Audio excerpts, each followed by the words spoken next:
public defender is an attorney employed by the community and responsible for giving legal aid without cost to any person who seeks it and is financially unable to employ private counsel. It is his duty to defend those accused of crime until the issue is decided in a court of law. The first public defender's office in the United States was opened in January 1913. Over the years, other offices were opened. And today, that handful has grown to a network of lawyers cooperating to protect the rights of our clients. Sometimes decent men and women are panicked into taking that one misstep that can lead to crime. Like Henry and Amy Britton, a couple employed in the home of well-to-do jeweler Chester Lamont.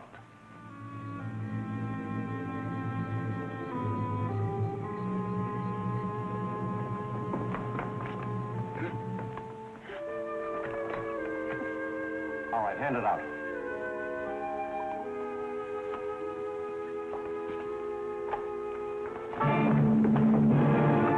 All right, get him up, Henry.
Get out of here. Go to your room.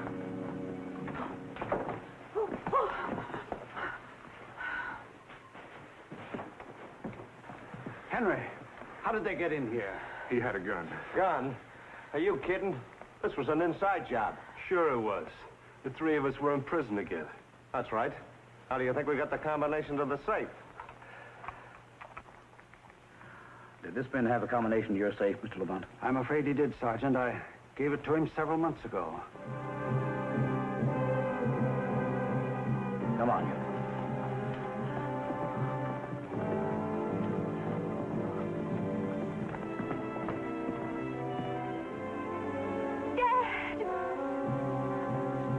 Dad, what happened? What are they doing to you? Connie, it's all right, honey. It's all right. You stay here. Take care of your mother. What happened, Mom? What is it?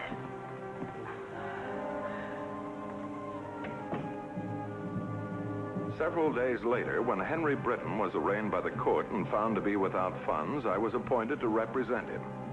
I looked at the date of the trial and the transcript of his record. My own court calendar was so crowded, I asked Judge Frey to continue the case until I could clear the others on my heavy docket.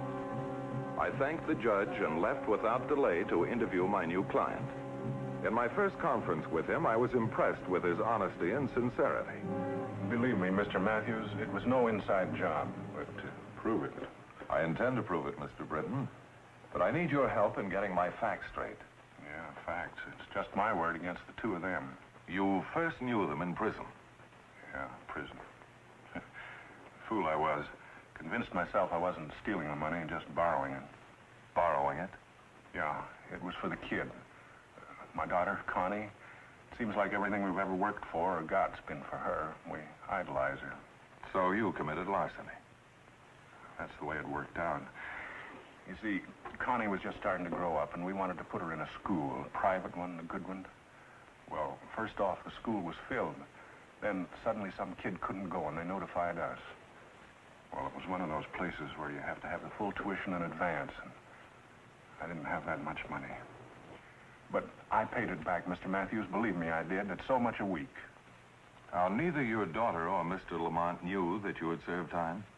No. Amy, my wife, she told the kid I'd taken a job out of town.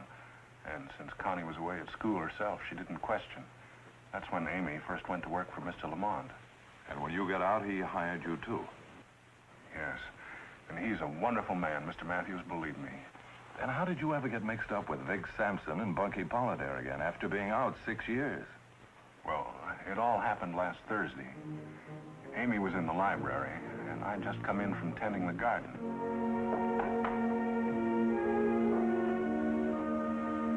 Look at these, Amy. All you have to do with flowers is just keep after them. Beautiful. Just lovely. Someday, maybe you'll have a garden of your own. We'll get a little place like my sister's out in the valley. Sure we will. In 6 weeks, Connie graduates from college. Another year or two, and she'll be married and settled down. Then, old girl, it'll be just you and I, huh? Did you call the kid, tell her we dropped by tonight? Oh, of course. I almost forgot. What do you think? She finally got a bid to the senior prom. That boy she hoped would ask her. Well, She says he's a big man on the campus. well, what do you know about that? I guess class shows, huh? Mm-hmm. Did Mr. Lamont give you our check today? Yes, he left it here on the desk. I'll hand it over, woman. I want to get it cashed. Well, what's the rush? Don't be so curious. Well, the banks are closed. It's almost 5 o'clock. So what? George at the corner grocer will cash it for me anytime. I'll see him after dinner. Why do you want it, dear? Never mind, never mind. This is my business.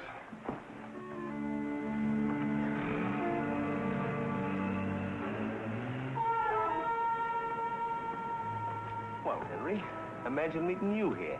What? What is this? Take a good look. You should recognize me, even outside a stud. Yeah, I recognize you, Sampson. I don't want anything to do with you. Go on now. Lean back. Relax. You remember Bunky? What are you two doing? Looking for trouble? That's the one thing we don't want. Trouble. That's why we found you. Take him to the parking lot.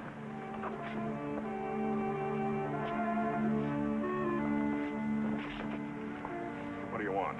Money? Should we tell him, Bunky? Or should we make him guess? You know, you're doing pretty good for an ex-con, Henry. Working for a rich jeweler like Henry Lamont. Any ideas you got because I work for a jeweler, forget them. Okay, Henry. Anything you say, we'll forget all about it. Right after you help us clean out his wall safe tomorrow night. You lay off of me, Vic, or I'll call the police. You're not gonna call anybody. What do you think Lamont would say if he knew he had an ex-con working for him and running all over his house? Go ahead. Tell Lamont. You won't because you know I'll tell the cops about you. Better think it over, Henry. I'm warning you. I'm warning you. I don't want to see either one of you again.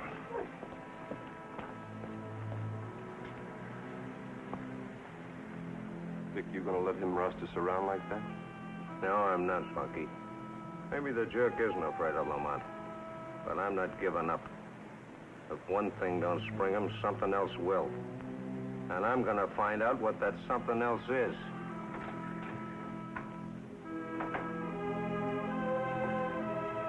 For goodness sake, Amy, if we're going, let's go. It's 8:30 already. You know that Connie's waiting for us. Darling, I know those men upset you, but don't take it out on me. What do you expect me to do? Make believe it didn't happen? No, and I don't expect you to go to pieces either. Just because 2 cheap crooks tried to bluff you. Any bluffing that was done, believe me, I did it. You don't know those two. They're rotten, dirty rotten, and mean clear through. You didn't see the face of one man after they got through with him. Dear, let's not be afraid. Let's go right to Mr. Lamont and tell him the truth ourselves. I can't bear to think of what'll happen when Connie finds out. Well, she's got to find out sometime. We can't go on all our lives like this with this over our head. I know. Well, are we going or aren't we? I'll get my coat.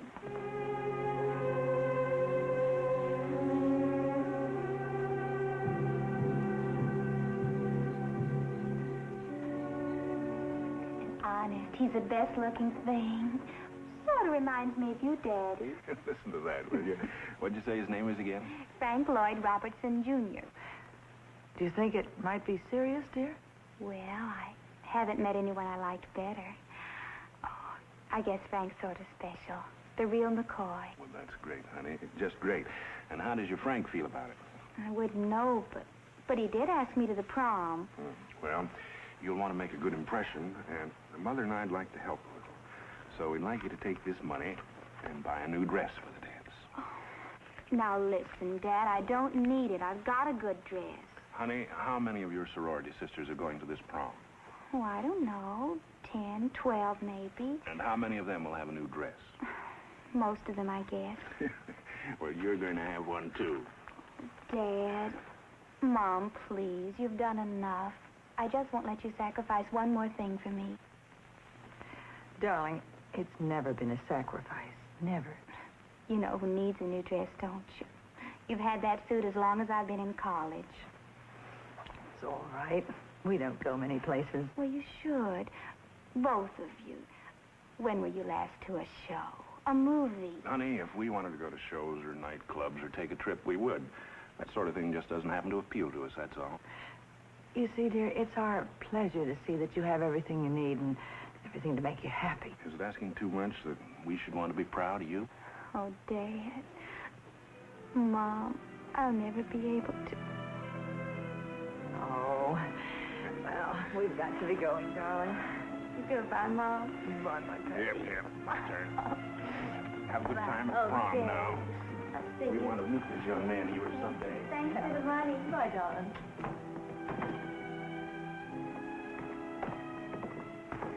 You know, Amy, sometimes we tell ourselves we never got many breaks in life, but that's the biggest break a man and his wife could ever have, right in there. Hello, Henry. Aren't you going to introduce me to the wife? Are these the two? So Henry told you, huh? Well, that's going to make it real easy. It'll save time. If you cause any trouble, we'll have you arrested. Mrs. Britton, maybe you better just listen and do as you're told, or somebody's going to get hurt. Vic, I'm warning you. You remember Bunky's knife up in the pen, don't you, Henry? And now that we know what a pretty kid your daughter is, well, I guess you know we're not bluffing. You wouldn't do a thing like that. You wouldn't dare. Shut up, Amy. Now you're talking, Henry. Real smart. And if you're just as smart about everything else, well, everything's going to be okay. What do you want? Tomorrow's the fourth Friday in the month. The night that Lamont brings home a couple of $100 grand in bracelets and rings, so he can take them down to Hot Springs in the morning and show them to his clients. He locks them in the safe. He's the only one that knows the combination. It's 10 o'clock Thursday night. That'll give you 26 hours to get the combination. Let me and Bunky in tomorrow night when we get there at 12:30. No, you won't do it. Amy, I told you, keep out of this. Attaboy, Henry. Show her who's boss. And don't try and arrange any surprises. Because now that we know where your kid is, we can get her any time we're ready. You two better be getting on home. You got a lot of thinking to do before tomorrow night at 12:30.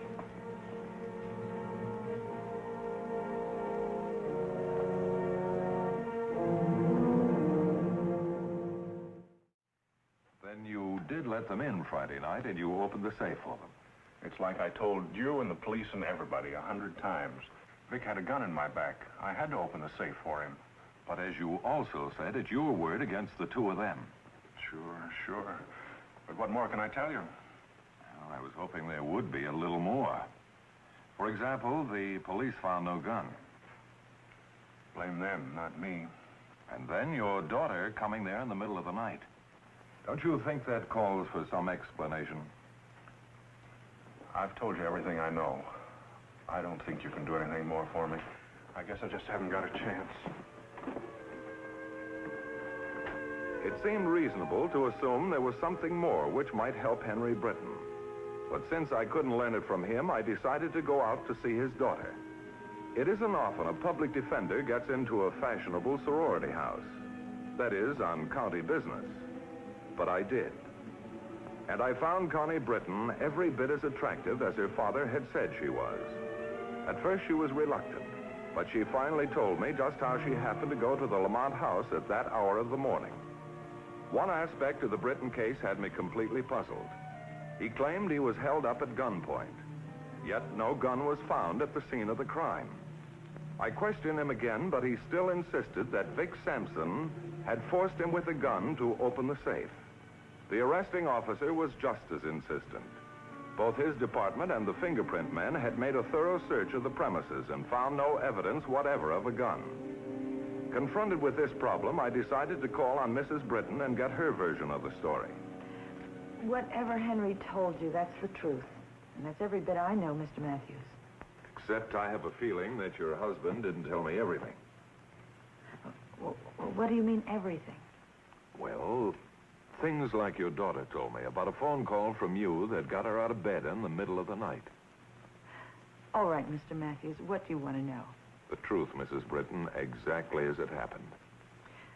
Well, the next day, after they stopped us in front of Connie's sorority house, I kept after Henry, and I begged him to call the police and tell them everything.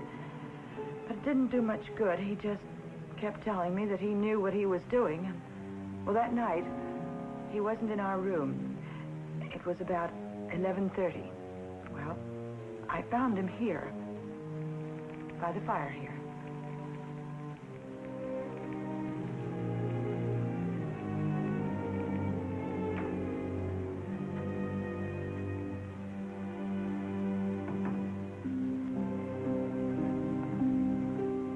What are you doing, waiting up for them?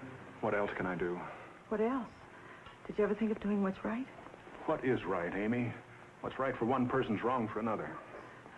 How right will you be if you disgrace us again? Oh, Amy, believe me, I know what I'm doing. I don't think you do. You don't even know the combination to the safe. Mr. Lamont gave me the combination to that safe months ago. All I ask of you is that you keep out of this and go to bed. Henry, for the last time, will you call the police? Let them handle it. What can the police do? Arrest them for thinking about robbing a safe? Those two would be out of jail in 24 hours. Then what would happen to Connie? Wake up, Mr. Lamont. At least tell him. Amy, for your sake and mine, get one thing through your head. Connie graduates in 6 weeks. Do you want to upset the whole thing? She has to find out sometime. Yeah, she's got to find out. If she lives long enough. We can't let anything happen to her. She's just a kid. Well, then let's go get her. Let's get her out of town. We'll take her to my sister in the valley. They don't know where that is. No, we can't. There isn't time. But you'll find time to spend the next 5 years in jail.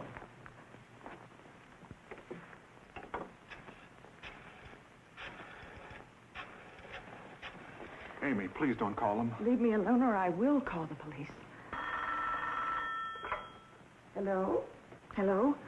I'm sorry to disturb you at this hour, but this is Mrs. Britton, and I must speak with Connie. It's an emergency. Yes, please. Thank you.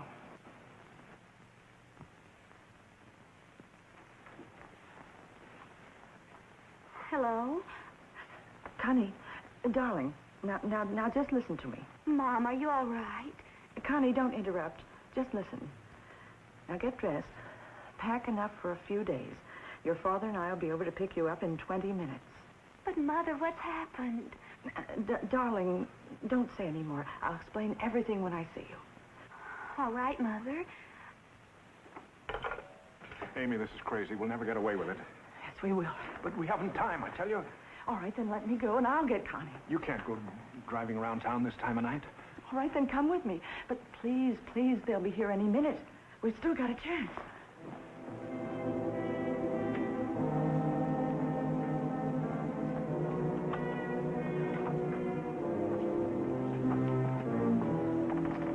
Well, Henry, I bet you just knew we'd be early. Okay, we're all here. Let's get on with it. The deal's off, Vic. You're even dumber than I thought you were. Come on, let's get going.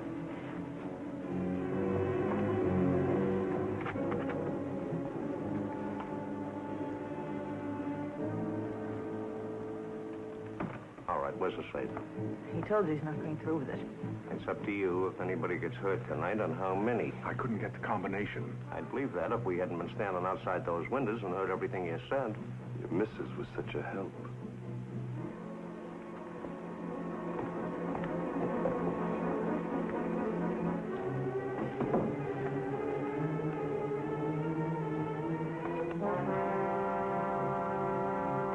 don't.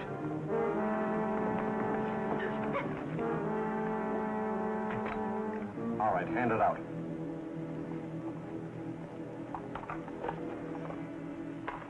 If we can prove the things you told me, Mrs. Britton, your husband may not even have to stand trial. But how can you prove it? Those other two, all they've done is lie. Both you and Henry said that Sampson was carrying a gun, forced his way in with it. He did. He did. Funny thing, I checked again today with the sergeant and the officer who made the arrest. They tell me that neither one of them was carrying a gun. That's what I mean. How can we prove it? Well, we can try by doing a little backtracking. Well, first of all, my husband knocked it out of his hand up here at the safe. And then they fought. All right, get him up, Henry.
Library.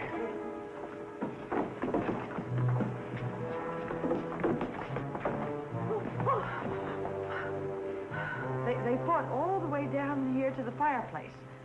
Well, then finally I got a hold of the gun, and I came down here, too, to the fireplace, and that's when Sampson came down. He knocked it out of my hand, then he hit me.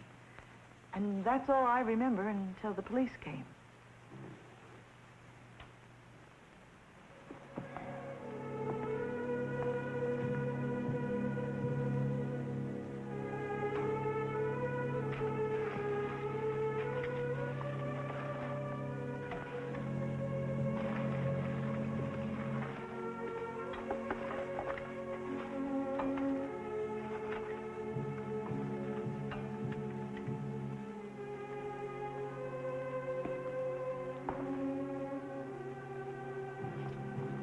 You know, Mrs. Britton, there's an old biblical expression.